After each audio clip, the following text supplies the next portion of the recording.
Okay, so the expression Gilded Age was first used by Mark Twain in 1873 as the title of a book referring to the superficial glitter of the new wealth that was so prominently displayed in the late 19th century. Historians often criticize the politics of the era as more show than substance. And it was the era of forgettable presidencies. None of them served 2 consecutive terms, and politicians who largely ignored problems that came from the growth of industry in cities. The 2 major political parties in these years often avoided taking stands on controversial issues, which tends to be a common theme in politics, depending on when you look at it. Causes of the stalemate in politics include complacency and conservatism, which was caused by the prevailing political ideology of the time, campaign tactics of the 2 parties, and party patronage, giving jobs out for party supporters. The Doolittle government was in tune with laissez-faire economics, so hands off, and social Darwinism, meaning survival of the fittest. So the federal courts very narrowly interpreted the government's powers to regulate business, which limited any impact that the regulatory laws could have. So very much a hands-off government in tune with the laissez-faire economics and just letting life take its happenstance with how people lived. Republicans and Democrats both avoided taking strong positions on the issues. Democrats won only 2 presidential contests in the Electoral College. 4 of them were won by the popular vote.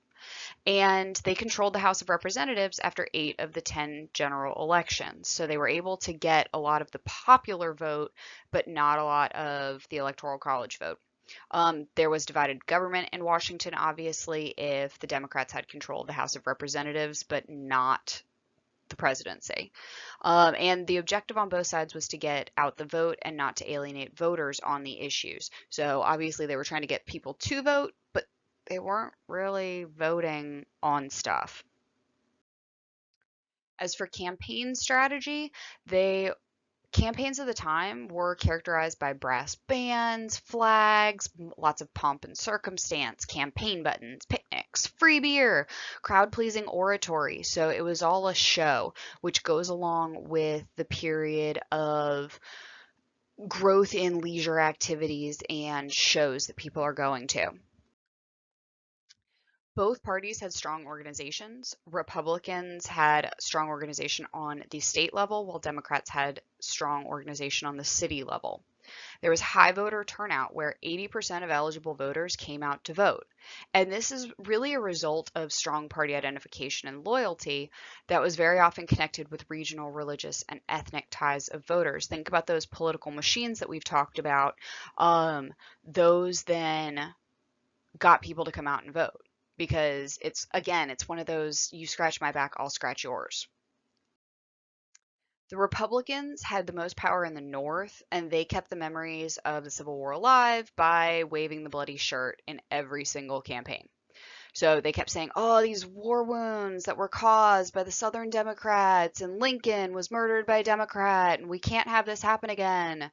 They lived off of the fact that they were the party of Lincoln due to their anti-slavery past, and they kept the votes of the reformers and the African Americans during this time period. The core of the Republican strength came from men in business and the middle class, generally Anglo-Saxon Protestants.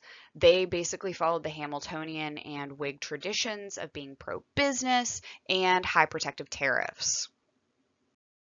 The Democrats, on the other hand, were mostly located in the South, and basically after 1877 and the end of the Reconstruction, you could count on them winning every election in the Confederate States.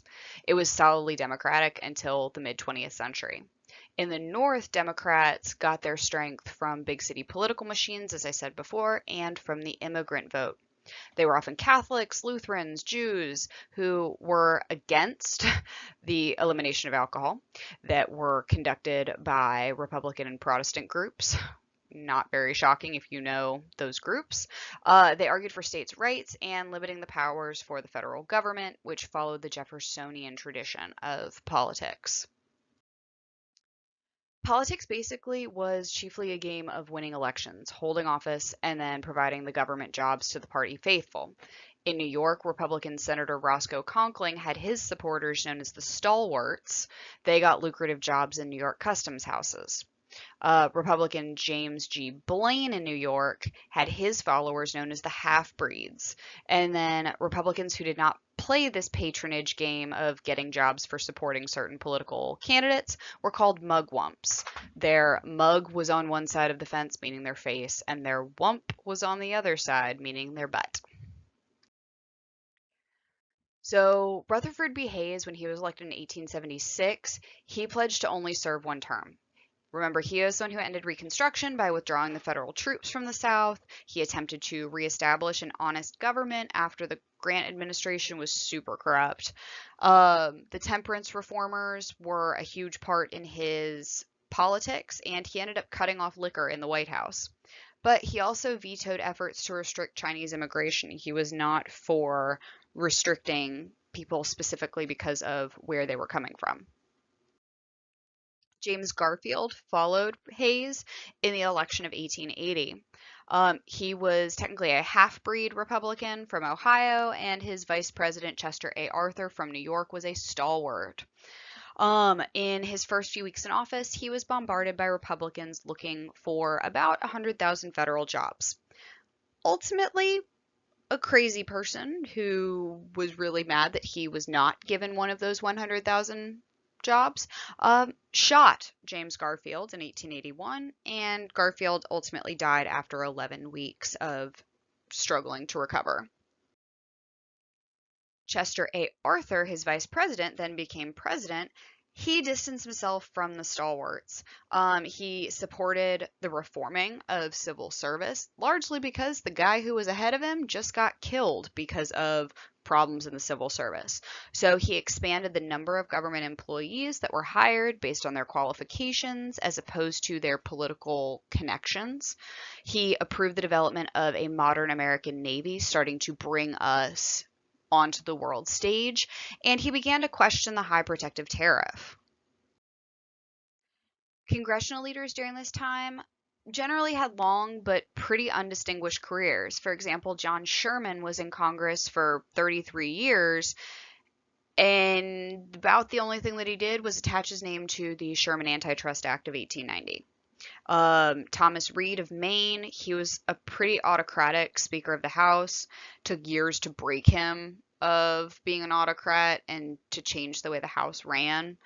James G. Blaine of Maine succeeded in reshaping the Republicans from an anti-slavery party to a well-organized, business-oriented party, which this is now when we start to see this shift into more of a Republican Party that we recognize today.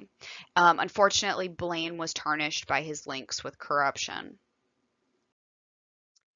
In 1884, the Republicans nominated Blaine for president, but a lot of people were suspicious about his dishonesty, so that was enough for the reform-minded mugwumps to switch allegiances and campaign for the Democratic nominee, Grover Cleveland. Unlike most Gilded Age politicians, Cleveland was honest, he was frugal, he was conscientious, and he was definitely uncompromising in his ideals. He had been an honest mayor of Buffalo. He was an incorruptible governor of New York State. The Republicans raised questions, though, about his private life because he had fathered a child with a woman who wasn't his wife. So kind of some drama there in 1884. In a notably dirty campaign, the Democrats were labeled the party of, quote, rum, Romanism, and rebellion. The Catholic voters were pretty offended by that phrase, and their votes in the key states like New York may have been enough to ensure that Cleveland won as the first Democrat to be elected president since James Buchanan in 1856. Grover Cleveland then believed in a frugal and limited government, much in the Jeffersonian tradition. He implemented a new civil service system.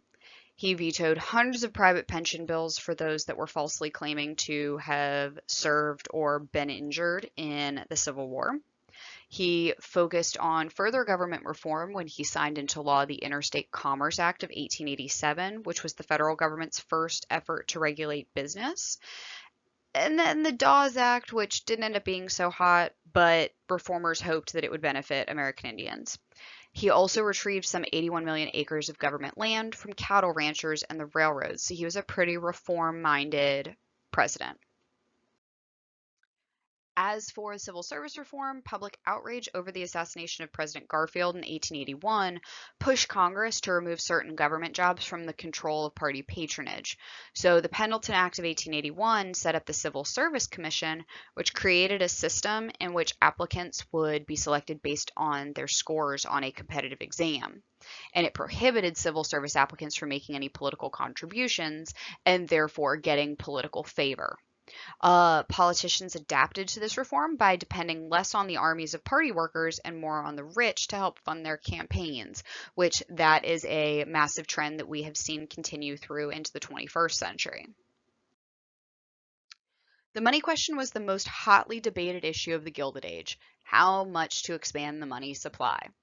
Debtors, farmers, and startup businesses wanted more easy money in circulation since it would enable them to borrow money at lower interest rates, pay off their loans more easily with the inflated dollars, blame the gold standard for restricting money, the supply, and causing the Depression, and they wanted more paper money and then this unlimited minting of silver coins. Bankers, creditors, investors, and established businesses, on the other hand, stood firm on sounder hard money, money that was backed by gold stored in government vaults. They argued that dollars that were backed by gold would hold their value against inflation. Paper money wasn't backed by specie, gold or silver. This was largely issued in the 1860s as an emergency measure to help pay for the Civil War. Northern farmers received high prices during the war, and they essentially prospered from the greenbacks. Creditors and investors, on the other hand, attacked the use of unbacked paper money as a violation of natural law. In 1875, Congress sided with creditors, and they passed the Specie Resumption Act, which withdrew all greenbacks from circulation. The supporters of the paper money founded a new political party, the Greenback Party, which ultimately died after the Depression of the 1870s had died as well. Congress stopped the coining of silver in the 1870s, and critics called this the crime of 1873. Silver discoveries in Nevada, though, revived demands for the use of silver to expand the money supply. So with the Bland-Allison Act, it allowed only a limited coinage of between $2 and $4 million in silver each month at the standard of silver to gold ratio of 16:1. Then in the 1890s came the tariff issue. Tariffs provided more than half of federal revenue. Tariffs raised during the Civil War to protect the U.S. industry and fund the Union government. The Democrats disagreed with these high tariffs, and as a result of this high protective tariff was that other nations then retaliated by placing their own taxes on U.S. farm goods, which ultimately could hurt U.S. farmers. But U.S. businesses were helped. This should sound very familiar to the way tariffs have worked in the U.S. in the past. As for the election of 1888, the politics of stalemate and complacency would begin to lose their hold on the voters by the late 1880s. There was discontent over government corruption, the money issue, tariffs, railroads, and trusts was growing. In response, politicians began to take small steps to respond to public concerns, but it would take a third political party, the Populist Party, and a major depression in 1893 to shake the Democrats and the Republicans completely from their lethargy. With the tariff question, Cleveland introduced a real issue dividing the Democrats and the Republicans. The Democrats campaigned for Cleveland and a lower tariff. Republicans campaigned for Benjamin Harrison, the grandson of President William Henry Harrison, and for a high tariff. Republicans argued that a lower tariff would wreck business prosperity. They played upon this fear to raise campaign funds from big businesses and to rally workers in the North, whose jobs depended on the success of U.S. industry. The Republicans also attacked Cleveland's vetoes of the pension bills to bring out the veteran vote. The election was very, very close. Cleveland received more popular votes than Harrison, but he ended up losing the election because of Harrison's sweep of the North, which gained the Republican ticket a majority of votes in the Electoral College. From 1888 to 1890, Republicans controlled the presidency and both houses of Congress. So theoretically, you get more done when one political party controls the House, the Senate, and the presidency. The new Congress was the most active that it had been in years, passing the first billion-dollar budget in U.S. history. They passed the McKinley Tariff of 1890, which raised the tax on foreign products to a peacetime high of more than 48%. They increased monthly pensions to Civil War veterans, widows, and children. They created the Sherman Antitrust Act, which outlawed combinations, basically trusts, in restraint of trade. And then the Sherman Silver Purchase Act of 1890 increased the coinage of silver. And they also set about trying to create a bill to protect voting rights of African Americans. It ultimately was passed by the House, but failed in the Senate. During this time, you see the rise of the Populist political party. Farmers' alliances provided this foundation for the People's Party, also known as the Populist Party. They met in Omaha, Nebraska in 1892 to draft a political platform and to nominate candidates for president and vice president. They were determined to do something about the concentration of economic power in the hands of trusts and bankers. They didn't feel that it rightly met what the average American needed. So they called for political and economic reforms. Politically, they wanted the direct popular election of U.S. senators, and they wanted to be able to use initiatives and referendums, which allow citizens to vote directly on proposed laws. Economically, they wanted unlimited coinage of silver. They wanted a graduated income tax. They wanted public ownership of railroads and the telegraph and telephone systems by the government.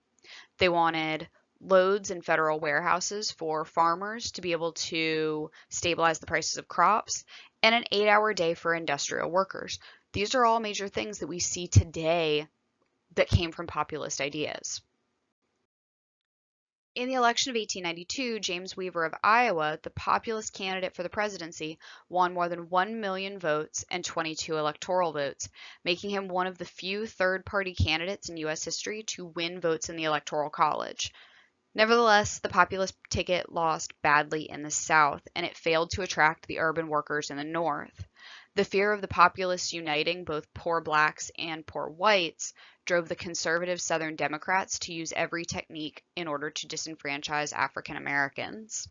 The two major political parties provided a rematch between President Harrison and former President Cleveland.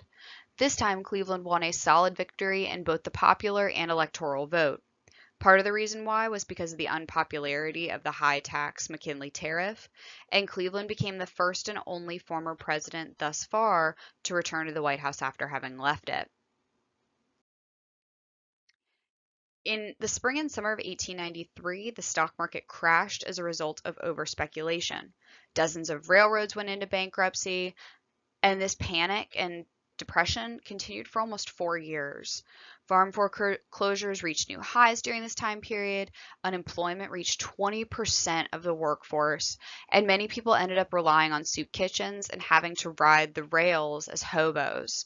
President Cleveland ultimately dealt with the crisis by championing the gold standard and a hands-off policy towards the economy. A decline in silver prices encouraged investors to trade their silver dollars for gold dollars. So the gold reserve ultimately fell dangerously low, and Cleveland repealed the Sherman Silver Purchase Act of 1890, which failed to stop the gold drain.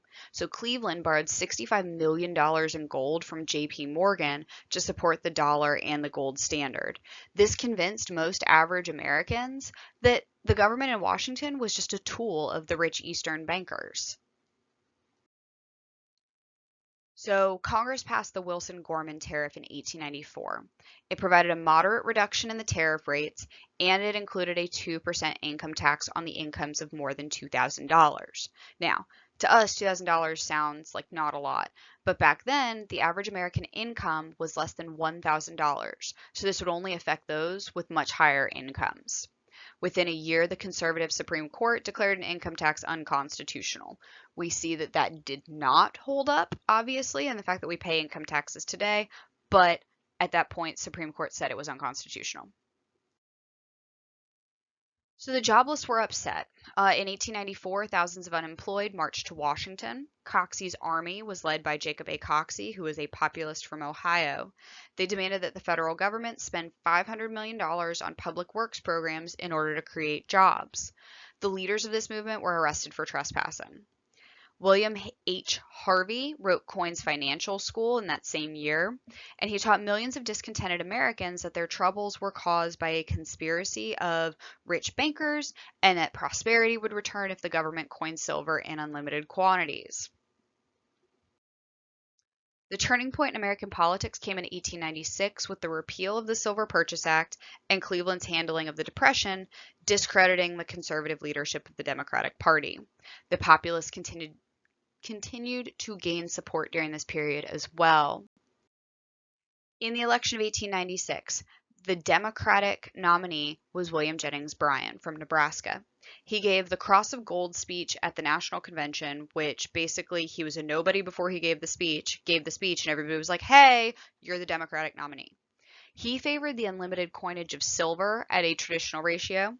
The Populists also nominated Bryan because most of his message was pretty populist, and anybody that was unhappy with Bryan and free silver formed a conservative National Democratic Party or ended up voting Republican. As for the Republicans, they nominated William McKinley of Ohio, who supported a high protective tariff, and he was a friend of labor. So big business liked McKinley. Marcus Hanna was a rich guy, and his financial power was basically the thing that set up McKinley's nomination and campaign. The Republicans blamed the Democrats for the Panic of 1893 and the following Depression, and they offered the American people the promise of a strong and prosperous industrial nation, tying back to being a friend of big business. He proposed a high tariff to protect industry, and he upheld the gold standard against the unlimited coinage of silver. So in the election of 1896, Bryan had the energy, he had the positive attitude, and he was a really good public speaker. Mark Hanna, on the other hand, rich dude, did most of the campaigning for McKinley through the mass media, while McKinley stayed home and he basically conducted a front porch campaign. In the last weeks of the campaign, Bryan was hurt by a rise in wheat prices, which made farmers less desperate. And a lot of business owners told their workers that factories would shut down if Bryan was elected.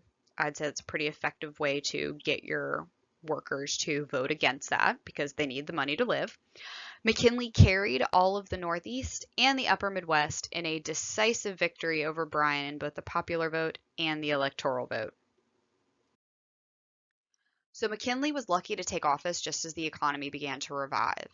Gold discoveries in Alaska in 1897 helped to increase the money supply under the gold standard. Farm prices rose. You've got increased factory production. Stock markets climbing. Republicans enacted the Dingley Tariff in 1897, increasing the tariff to more than 46%. And 1900 made the gold the official standard of the U.S. currency. As for the election of 1896, it's highly significant. It marks the end of the stalemate and stagnation of Gilded Age politics. The defeat of Bryan and the Populists initiated an era of Republican domination of the presidency, which we see for another 20 years.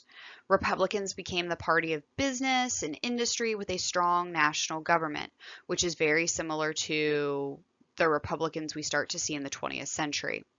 Democrats continued as the sectional party of the South and basically a host of whatever populist sentiment remained. The Populists started to decline after 1896, and they soon ceased to be a national party. Unfortunately, they found that racism was a much stronger force than common economic interests, which is why they really struggled to gain more Democrats. But much of the populist reform agenda was adopted by the Democrats and Republicans during the Progressive era, so not entirely a loss for people with populist ideals. And also, this election was a clear victory for big business, urban centers, conservative economics, and the moderate middle class values. The election marked a triumph of modern industrial values over these rural ideals of Jefferson and Jackson, which we never really returned to because the country has industrialized so much. And it's also known as the beginning of modern politics. McKinley emerged as the first modern president. He was a very active leader who took the US from isolationist to being a major international player. Mark Hanna became a master of high finance politics, which again we still see today, and a focus on mass media and its influence on politics. Again, we still see today.